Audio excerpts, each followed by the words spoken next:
जय हिंद दोस्तों, स्वागत है आपका एक और नई वीडियो में। दोस्तों आज की इस वीडियो में हम लोग अर्धवार्षिक परीक्षा में पूछे गए प्रश्नों को देखने वाले हैं। पशुपालन तथा पशु चिकित्सा विज्ञान के प्रश्न है दोस्तों। ये प्रश्न बहुत ही इम्पोर्टेंट है परीक्षा की दृष्टि से। ये प्रश्न दोस्तों जो है बोर्ड पेपर में पूछे जा सकते हैं, तो आप इन प्रश्नों को एक बार ज़रूर ध्यान से देख लीजिएगा। तो चलिए आज की वीडियो शुरू करते हैं। तो दोस्तों सबसे पहला क्वेश्चन है, साइलेज का पीएच मान क्या होता है। तो दोस्तों साइलेज क्या होता है पहले मैं आपको बता दूं। साइलेज जो गड्ढों में हरे चारे को छोटे छोटे टुकड़ों में काट कर दबा दिया जाता है गड्ढों में, और उसे सुरक्षित कर दिया जाता है कि जब चारे की कमी हो तब वह पशुओं को चारे के रूप में खिलाया जाए, तो उसे साइलेज कहा जाता है दोस्तों। तो इसका सही आंसर होगा 3 से 4.2, यानी कि जो साइलेज का पीएच मान होता है वो 3 से 4.2 होता है। अब जो हमारा नेक्स्ट क्वेश्चन है, रोमंथी पशुओं का पेट विभाजित होता है। तो दोस्तों रोमंथी पशु के जो आमाशय है या पेट कह सकते हैं, वो 4 भागों में विभाजित होता है। तो दोस्तों पहला जो भाग होता है वह रूमेन होता है, और यह रूमेन है आकार में सबसे बड़ा होता है। और दूसरा जो होता है रेटिकुलम होता है। तीसरा जो दोस्तों होता है मेजम होता है, और चौथा जो होता है ओबेमेजम होता है। तो आई होप ये सब क्लियर हो गया होगा। अब नेक्स्ट क्वेश्चन देख लेते हैं। तो दोस्तों जो यहाँ पे नेक्स्ट क्वेश्चन है, बधिया मुर्गा कहलाता है। तो बधिया मुर्गा क्या कहलाता है? बक, बैल, कैपन, कॉक।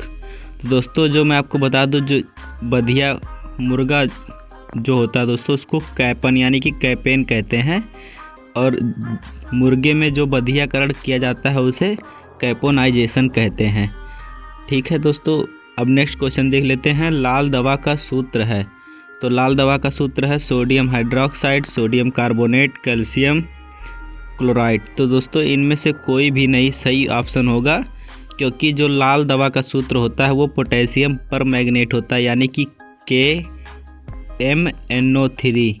KMnO3 पोटेशियम पर मैग्नेट का सूत्र होता है। अब जो नेक्स्ट क्वेश्चन है दोस्तों, साहीवाल का जन्म स्थान है। तो दोस्तों साहीवाल गाय का जन्म स्थान पाकिस्तान का मोंटगोमरी ज़िला माना जाता है। तो इसका सही आंसर सेकंड नंबर हो जाएगा दोस्तों। अब जो नेक्स्ट क्वेश्चन है दोस्तों, बधियाकरण करने की सर्वोत्तम विधि कौन सी है। तो जो बधियाकरण करने की सर्वोत्तम विधि होती है इलस्ट्रेटर, यानी कि जो छल्ले होते हैं, रबड़ के छल्ले होते हैं, उनको पहना दिया जाता है वृषण में, जिससे रक्त और ऑक्सीजन का प्रवाह रुक जाता है और वृषण धीरे धीरे सूख जाता है दोस्तों। इसमें पशु को कोई कष्ट नहीं होता है, इसलिए यह विधि सर्वोत्तम मानी जाती है। अब जो हमारा नेक्स्ट क्वेश्चन है दोस्तों, अंडा से चूजा निकलना क्या कहलाता है। तो दोस्तों अंडा से चूजे निकलने की क्रिया को हैचिंग कहते हैं। क्या कहते हैं? हैचिंग। जो हमारा नेक्स्ट क्वेश्चन है दोस्तों, वो गाय की दुकाजी नस्ल का नाम लिखिए। तो गाय की जो दुकाजी नस्ल यानी कि जो दुग्ध उत्पादन में और दोस्तों बोझा ढोने में जो गाय दोनों कार्यों में काम आती हैं, उन्हें दुकाजी नस्ल कहते हैं।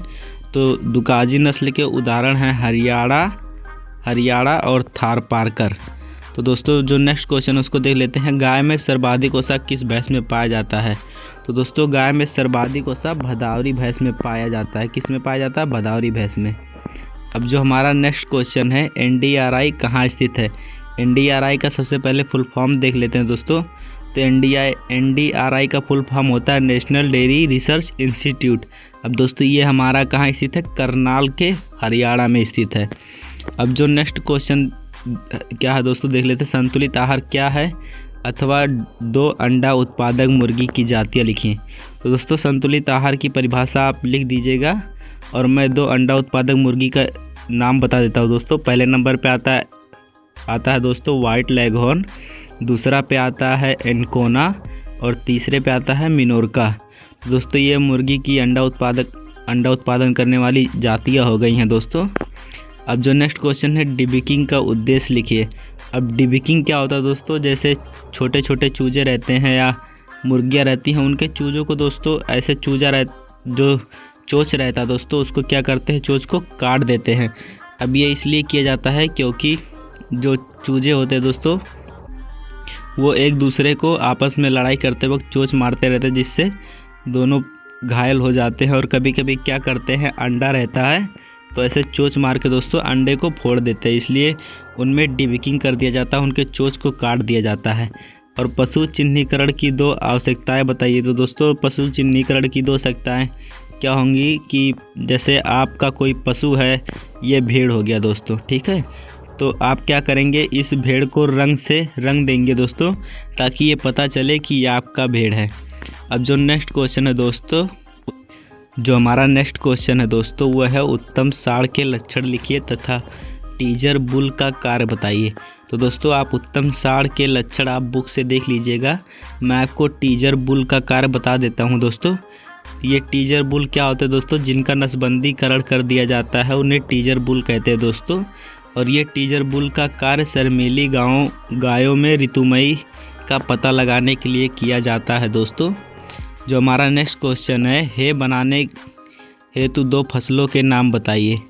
तो दोस्तों हे बनाने के लिए सर्वप्रथम कौन सी फसल मानी जाती है, बरसीम सबसे अच्छी फसल मानी जाती है।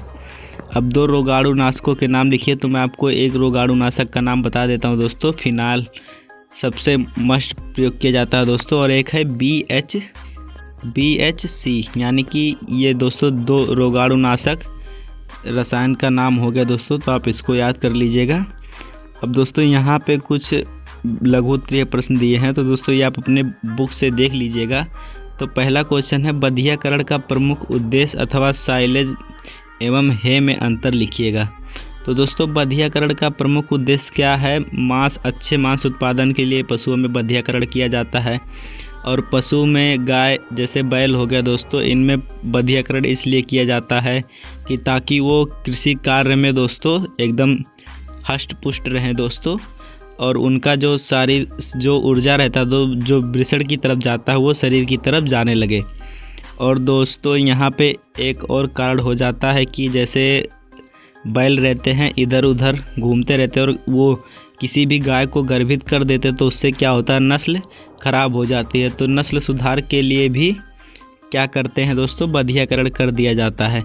अब अथवा साइलेज एवं हे में अंतर लिखिए। तो आप ये अपने नोटबुक से देख लीजिएगा दोस्तों। अब ऋतुमयी गाय के लक्षण लिखिए। तो ऋतुमयी गाय के लक्षण क्या होते हैं दोस्तों, वो बार बार बैठती है दोस्तों। ऋतुमयी गाय के लक्षण होते हैं कि वह ज़ोर ज़ोर से जैसे चिल्लाती है दोस्तों। अब और पूँछ इधर उधर फेंकती है, और अथवा मुर्गी के पाचन तंत्र का स्वच्छ चित्र बनाइए। तो ये आप अपने बुक में देख लीजिएगा दोस्तों, और इसको ध्यान से एक बार देख लीजिएगा।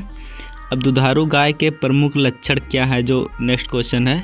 तो मैं आपको बता दूं, दुधारू गाय का जो सबसे मुख्य लक्षण होता है कि उस पर जो उसका शरीर होता है उस पर 3 पचड़ बनने चाहिए, यानी कि उसका शरीर त्रिकोणाकार का होना चाहिए।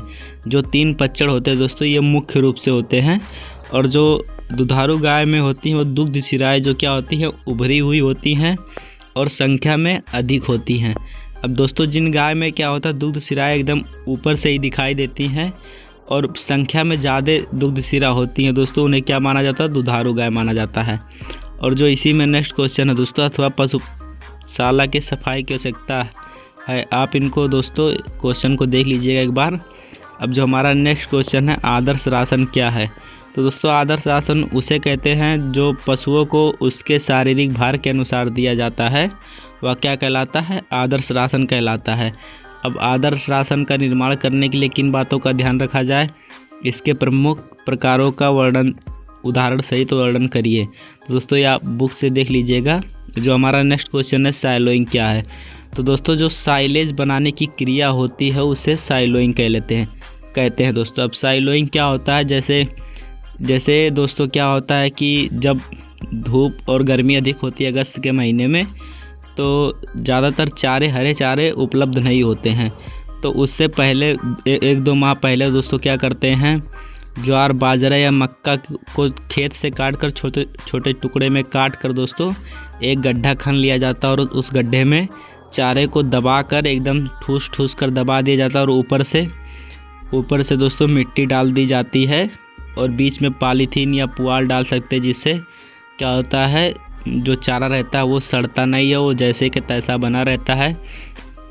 और जब चारे की कमी होती है तब उसको निकाल कर दोस्तों पशुओं को खिलाया जा सकता है। अब साइलेज बनाने की विधियाँ एवं विवेचना कीजिए, साथ ही इसके गुण दोषों की सूची बनाएं। दोस्तों साइलेज में जो दोष मुख्यतः यही है कि उसमें विटामिन डी की कमी हो जाती है। अब दोस्तों गड्ढों में क्या होता है, सूर्य का प्रकाश नहीं मिल पाता है, इसलिए विटामिन डी की कमी हो जाती है। और यदि साइलेज ठीक प्रकार से नहीं बनाया जाता है तो क्या होता है, उसमें से दुर्गंध आने लगती है। ठीक है। अब दोस्तों यहाँ पे जो नेक्स्ट क्वेश्चन है इसी में है गुड़। तो दोस्तों साइलेज का यही गुण है कि वो जब चारे की कमी होती है तब वो चारे की पूर्ति कर देता है दोस्तों, और उसमें चारे के सभी पोषक तत्व उपलब्ध रहते हैं। जो हमारा इसी में नेक्स्ट क्वेश्चन है, पशु में चिन्हीकरण का उद्देश्य एवं विधियों का उदाहरण सहित वर्णन कीजिए।